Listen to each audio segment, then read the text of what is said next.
Hi friends, എന്തുണ്ട് വിശേഷം? എല്ലാവരും സുഖമായിട്ടും സേഫായിട്ടും ഇരിക്കുന്നെന്ന് വിശ്വസിക്കുന്നു. ഇന്ന് ഞാൻ പറയാൻ പോകുന്ന കഥ ക്ഷമയെക്കുറിച്ചാണ്. നമ്മുടെ ജീവിതത്തിലെ എല്ലാ അവസ്ഥയെയും മാറ്റിമറിക്കാൻ കഴിവുള്ള ഒന്നാണ് ക്ഷമ. പലപ്പോഴും നിങ്ങൾ ചിന്തിച്ചിട്ടുണ്ടാകും, ഇപ്പോൾ ഞാൻ കടന്നു പോകുന്ന ഈ സാഹചര്യം എനിക്ക് എന്തുകൊണ്ട് സംഭവിച്ചു? ഞാൻ അത്ര കൊള്ളരുതായ്മകളൊന്നും ചെയ്യുന്നില്ലല്ലോ, പിന്നെ എന്തുകൊണ്ട് എനിക്കിപ്പോൾ ഇങ്ങനെ സംഭവിച്ചു? ഒരു പക്ഷെ ചുറ്റുമുള്ളവരെല്ലാം ഇതേ ചോദ്യം തന്നെ നമ്മൾ കേൾക്കുകയും കേൾക്കാതെയും ഒക്കെ ചോദിക്കുന്നുണ്ടാകാം. പലരിലൂടെ നമ്മളത് അറിയുന്നുണ്ടാകാം, അല്ലേ? ഇതുപോലെ ചിലപ്പോൾ നിങ്ങൾ ഇപ്പോൾ വളരെയധികം സന്തോഷം അനുഭവിക്കുന്നുണ്ടാകും, ചിലപ്പോൾ സേഫ് സോണിലായിരിക്കും. ഈ സാഹചര്യത്തിൽ നിങ്ങൾ ഒരു പക്ഷേ ഒരുപാട് എക്സൈറ്റഡ് ആയിട്ട് ഫ്യൂച്ചറിനെ കുറിച്ച് പോലും മറന്നു പോകുന്ന ഒരവസ്ഥയിലായിരിക്കാം. ഇങ്ങനെ രണ്ട് അവസ്ഥയിലായിരിക്കാം നിങ്ങളിൽ പലരും. ചിലപ്പോൾ ഹാർഡ് ടൈമിലൂടെ കടന്നു പോകുന്നവരായിരിക്കാം, ചിലപ്പോൾ ഭയങ്കര എക്സൈറ്റഡ് ആയിട്ടുള്ള സന്തോഷം നിറഞ്ഞ അവസ്ഥയിലൂടെ കടന്നു പോകുന്നവരായിരിക്കാം. എന്നാൽ നിങ്ങൾക്കുള്ളതാണ് ഈ സ്റ്റോറി. ഒരിടത്ത് ആദം എന്ന പേരുള്ള മിഡിൽ ഏജ്ഡ് ആയിട്ടുള്ള ഒരു പാവപ്പെട്ട കൃഷിക്കാരൻ ജീവിച്ചിരുന്നു. അദ്ദേഹത്തിന് ഒരു തുണ്ട് ഭൂമി മാത്രമേ സ്വന്തമായിട്ട് ഉണ്ടായിരുന്നുള്ളൂ.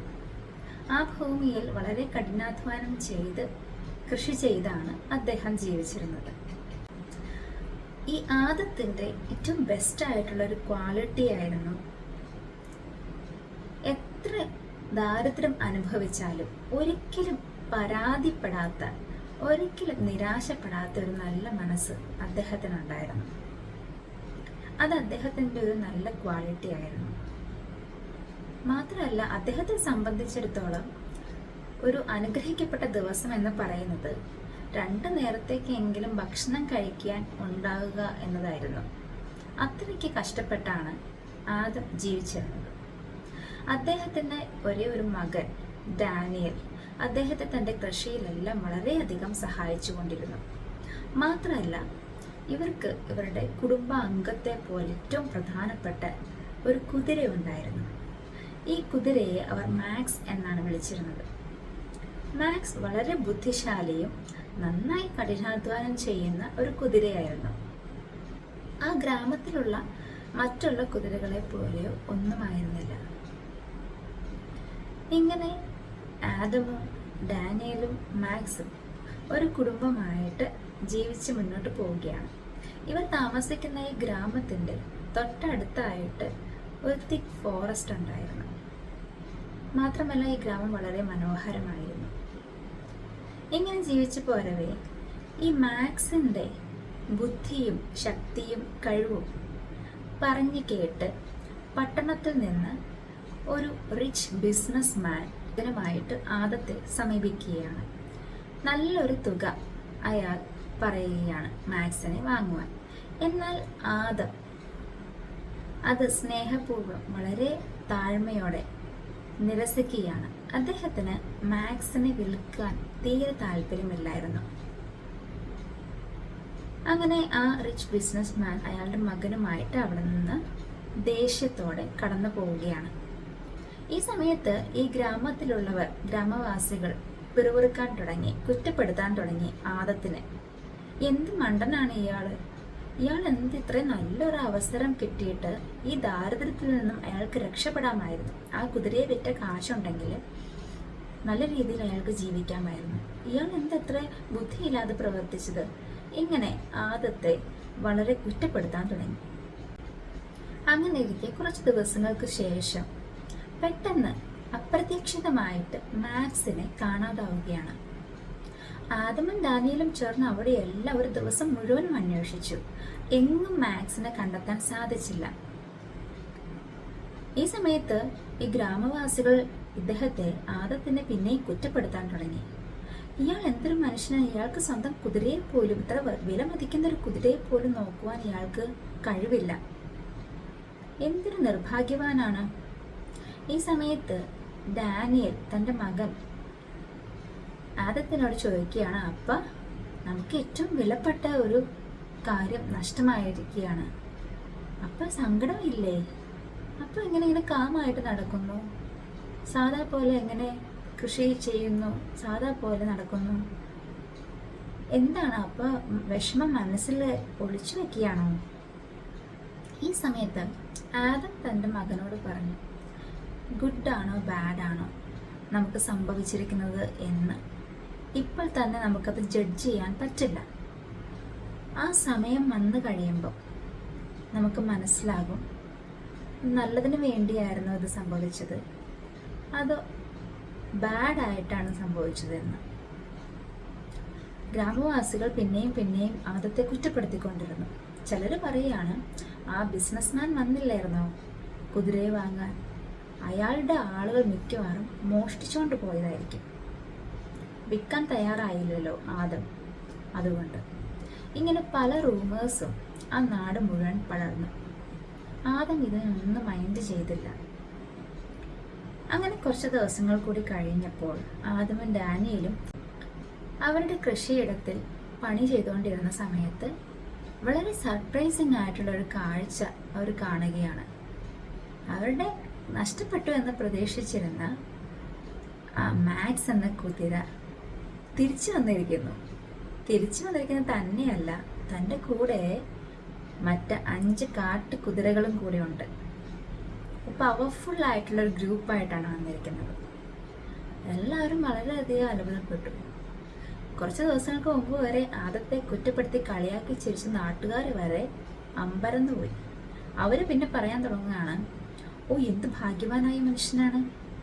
ഈ ഗ്രാമവാസികളെല്ലാം അദ്ദേഹത്തെ പുകഴ്ത്തുകയും പ്രശംസിക്കുകയും ഭാഗ്യവാൻ എന്ന് പറയുകയൊക്കെ ചെയ്യുന്നുണ്ടെങ്കിലും ആദത്തിന് ഒരു എക്സൈറ്റ്മെൻറ്റോ ഒരു കൂടുതലായിട്ടൊരു സന്തോഷമോ സ്വയം പുകഴ്ചയോ ഒന്നും ഉണ്ടായില്ല. അയാൾ എന്നത്തെയും പോലെ സിമ്പിളായിട്ട് നിഷ്കളങ്കനായിട്ട് തൻ്റെ ലൈഫ് മുന്നോട്ട് കൊണ്ടുപോവുകയാണ്. ഇതെല്ലാം ഡാനിയൽ തൻ്റെ മകൻ നോട്ട് ചെയ്യുകയാണ്. എന്താണ് ഈ അപ്പ ഇങ്ങനെ, ഇത്ര വലിയൊരു സന്തോഷം നമുക്ക് കിട്ടിയിട്ടും അതിലൊരു എക്സൈറ്റ്മെൻറ്റും ഇല്ലേ, അതിലെന്താ സന്തോഷിക്കാത്തേ എന്നൊക്കെയുള്ള പല ചോദ്യങ്ങളും ഡാനിയലിൻ്റെ മനസ്സിലൂടെ കടന്നുപോയി. അങ്ങനെ ഡാനിയൽ ഈ വന്നിരിക്കുന്ന 5 കാട്ടുകുതിരകളെ ട്രെയിൻ ചെയ്യിപ്പിക്കാൻ തുടങ്ങി. ലോഡ് എടുക്കാനും ആളുകൾക്ക് അത് ഓടിക്കാൻ പാകത്തിനൊക്കെ ട്രെയിൻ ചെയ്യിപ്പിക്കാൻ തുടങ്ങി. അങ്ങനെ മുന്നോട്ട് പോകവേ അപ്രതീക്ഷിതമായിട്ട് ഡാനിയൽ ഈ കുതിരയുടെ മുകളിൽ നിന്നും താഴെ വീഴുകയാണ്. ഡാനിയലിൻ്റെ കാല് ഒടിയുകയും വളരെയധികം രക്തം വാർന്നു പോവുകയും ചെയ്തു. ആ സിവിയർ ആയിട്ടുള്ള പെയിനിൽ ഡാനിയൽ വളരെയധികം കരയുകയാണ്. ഈ സമയത്ത് ഗ്രാമത്തിലുള്ള ആളുകൾ പിന്നെയും ആദത്തെ കുറ്റപ്പെടുത്താൻ തുടങ്ങി.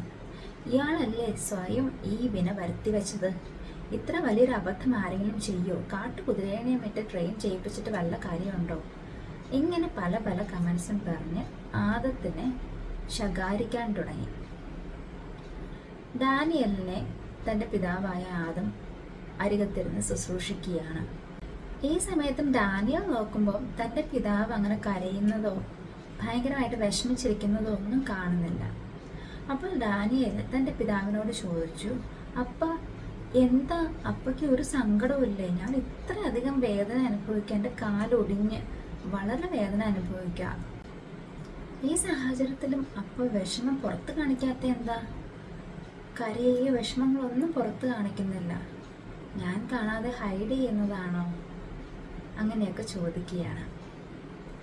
അപ്പോൾ ആദം ഒരു ചെറു പുഞ്ചിരിയോടെ തൻ്റെ മകനായ ഡാനിയലിനോട് പറഞ്ഞു, മോനെ, ഈ സാഹചര്യത്തിലൂടെ നമ്മൾ കടന്നു പോകുന്നത് നല്ലതിനാണോ ഒരു മോശമായിട്ടുള്ള കാര്യം സംഭവിക്കാനാണോ നമുക്കറിയില്ല.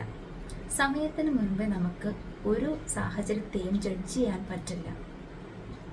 അതുകൊണ്ട് നമുക്ക് ക്ഷമയോടെ കുറച്ച് നേരം കൂടെ വെയിറ്റ് ചെയ്യാം. കുറച്ച് ദിവസങ്ങൾ കഴിയുമ്പോൾ ഇത് എന്തിനു വേണ്ടിയിട്ടാണ് ഇങ്ങനെ സംഭവിച്ചത് നമ്മുടെ ജീവിതത്തിലെന്ന് ക്ലിയർ ആയിട്ട് നമുക്ക് മനസ്സിലാക്കാൻ സാധിക്കും. അതുകൊണ്ട് സമയത്തിന് മുൻപേ ഒന്നും വിധിക്കാതെ ഒരുപാട് വറിയാവാതെ കാമായിട്ടിരിക്കുക, സമാധാനമായിട്ടിരിക്കുക. ഡാനിയൽ ഭയങ്കര അത്ഭുതപ്പെട്ടു. എന്താണ് ഈ അപ്പ ഇങ്ങനെ, തൻ്റെ ജീവിതത്തിലുടനീളം താൻ അപ്പയെ ഇങ്ങനെയാണ് കാണുന്നത്, എപ്പോഴും ശാന്തമായിട്ട് സമാധാനമായിട്ട് ജീവിക്കുന്ന ഒരു മനുഷ്യൻ. ഒരു കൂടുതലുള്ളൊരു എക്സൈറ്റ്മെൻറ്റോ ഒരു അഹങ്കാരമോ ഒരു നിഗളമോ അതേസമയം തകർന്നു പോകുന്നൊരു സാഹചര്യമോ ഒന്നും കാണുന്നില്ല. ഒരു പരാതിയുമില്ലാതെ സിമ്പിളായിട്ട് ജീവിക്കുകയാണ്. അങ്ങനെ കുറച്ച് ദിവസങ്ങൾ കഴിഞ്ഞപ്പോൾ പെട്ടെന്ന് ആ രാജ്യത്ത് ഒരു യുദ്ധം പൊട്ടിപ്പുറപ്പെടുകയാണ്. അപ്പോൾ അവിടെയുള്ള ഗവൺമെൻറ് തീരുമാനിക്കുകയാണ് ഈ എല്ലാ ഗ്രാമങ്ങളിലുമുള്ള ആരോഗ്യമുള്ള ചെറുപ്പക്കാരെ യുദ്ധത്തിനായിട്ട് സെലക്ട് ചെയ്യാനായിട്ട്. അങ്ങനെ ആ ഗ്രാമത്തിൽ നിന്നും എല്ലാ ചെറുപ്പക്കാരെയും യുദ്ധത്തിലേക്ക് എടുക്കുകയാണ്. എന്നാൽ ഡാനിയലിൻ്റെ കാല് ഫ്രാക്ചറായിട്ടിരിക്കുന്നത് കൊണ്ട് അയാളെ മാത്രം ഒഴിവാക്കി. ഈ സമയം ഗ്രാമത്തിലുള്ളവർ പറയാൻ തുടങ്ങി, ആദം രക്ഷപ്പെട്ടു, അയാൾക്ക് അയാളുടെ മകനെ നഷ്ടപ്പെട്ടില്ല. എന്നാൽ ഞങ്ങളുടെ മക്കളെല്ലാം ഞങ്ങൾക്ക് നഷ്ടപ്പെട്ടു, ആരുടെയും ഒരു അറിവ് പോലുമില്ല. അങ്ങനെ അവരെല്ലാം വളരെയധികം കരയാൻ തുടങ്ങി. നിസ്സഹായരായ അവരുടെ കരച്ചിൽ ആ ഗ്രാമത്തിൽ നിന്നും ഉയരുകയാണ്. എന്ത് ചെയ്യാൻ പറ്റും? ഈ സാഹചര്യത്തിൽ ആദം തൻ്റെ മകനായ ദാനിയലിൻ്റെ അടുത്ത് പോയിരുന്നിട്ട് ഇപ്രകാരം ദാനിയലിന് കാര്യങ്ങൾ പറഞ്ഞു മനസ്സിലാക്കി. അദ്ദേഹം പറഞ്ഞു, മോനെ, നീ നോക്കിക്കേ, നീ ആദ്യം പറഞ്ഞു നമ്മുടെ മാത്സിനെ നഷ്ടപ്പെട്ടപ്പോൾ അപ്പ സങ്കടമില്ലേ എന്ന് ചോദിച്ചു. അതിനുശേഷം എന്താ സംഭവിച്ചത്? നമ്മുടെ ആ സാഹചര്യം ചില ദിവസങ്ങൾ കഴിഞ്ഞപ്പോഴേക്കും മാറി മറിഞ്ഞു. നമുക്കത് നന്മയായിട്ട് തീർന്നു. മാത്സ് മടങ്ങി വന്നു എന്ന് മാത്രമല്ല, താൻ 5 കുതിരയെ കൂടെ കാട്ടിൽ നിന്ന് കൊണ്ടുവന്നു. നമുക്കത് വളരെ പ്രയോജനപ്പെട്ടു. ഈ സമയത്ത് മോൻ അപ്പയോട് ചോദിച്ചില്ലേ, എൻ്റെ കാല് ഫ്രാക്ചറായിട്ട് അപ്പയ്ക്ക് സങ്കടമില്ലേ എന്ന്? അപ്പ എന്താ പറഞ്ഞത്? ഈ ഒരു സിംഗിൾ മൊമെൻറ്റിൽ നമുക്ക് ജഡ്ജ് ചെയ്യാൻ പറ്റില്ല ഇത് നമുക്ക് നന്മയ്ക്കാണോ തിന്മയ്ക്കാണോ സംഭവിച്ചതെന്ന്. ഇപ്പം നോക്കിക്കേ, ഗവൺമെൻറ് എല്ലാ ചെറുപ്പക്കാരെയും യുദ്ധത്തിലേക്ക് കൊണ്ടുപോയി, യുദ്ധം ചെയ്യാനായി കൊണ്ടുപോയി. നീ മാത്രം അതിൽ നിന്ന് രക്ഷപ്പെട്ടില്ലേ? ഇനി പറ, നമുക്ക് നന്മയ്ക്കാണോ സംഭവിച്ചത്? ഡാനിയൽ അത്ഭുതപ്പെട്ടു. അതുകൊണ്ട് പ്രിയ കൂട്ടുകാരെ, ഈ കഥയിൽ നിന്നും നാം പഠിക്കുന്ന വലിയ ഒരു പാഠമുണ്ട്. എന്താണ്? നമ്മുടെ ജീവിതത്തിൽ നന്മ സംഭവിച്ചോട്ടെ തിന്മ സംഭവിച്ചോട്ടെ, ഈ നിമിഷം നമ്മൾ ആ ഒരു സിംഗിൾ മൊമെൻറ്റിൽ പെട്ടെന്ന് ജഡ്ജ് ചെയ്യാതെ എനിക്ക് എന്തുകൊണ്ട് ഈ സാഹചര്യം ഇപ്പോൾ സംഭവിച്ചു, ഞാൻ ആരെയും ദ്രോഹിച്ചിട്ടില്ലല്ലോ, ഞാൻ തെറ്റായിട്ട് ദൈവത്തോട് ഒന്നും പ്രവർത്തിച്ചിട്ടില്ലല്ലോ, പിന്നെ എന്തുകൊണ്ട് എനിക്ക് ഈ സാഹചര്യങ്ങളിലൂടെ കടന്നു പോകേണ്ടി വരുന്നു? അങ്ങനെ ചിന്തിച്ച് വിഷമിക്കുവാനോ തകർന്നു പോകുവാനോ ഇടവരാതെ ക്ഷമയോടെ കാത്തിരിക്കുക. സമയം അതെല്ലാം വെളിപ്പെടുത്തി തരും. അതുകൊണ്ട് ക്ഷമയോടെ തന്നെ മുന്നോട്ട് പോവുക. അതുപോലെ തന്നെയാണ്, when something good happens in your life, don't be too excited. ഇനി ഈ സ്റ്റോറിയിലെ യഥാർത്ഥത്തിലുള്ള ലെസൺ എന്താണ്? നല്ലതായിക്കോട്ടെ ചീത്തയായിക്കോട്ടെ, നന്മയായിക്കോട്ടെ തിന്മയായിക്കോട്ടെ, നമ്മൾ ഇപ്പോൾ കടന്നു പോകുന്ന ഏത് സാഹചര്യമാണെങ്കിലും അതെല്ലാം കഴിഞ്ഞു പോകും. അതൊക്കെ നമ്മുടെ പാസ്റ്റായിട്ട് തീരും, അല്ലേ?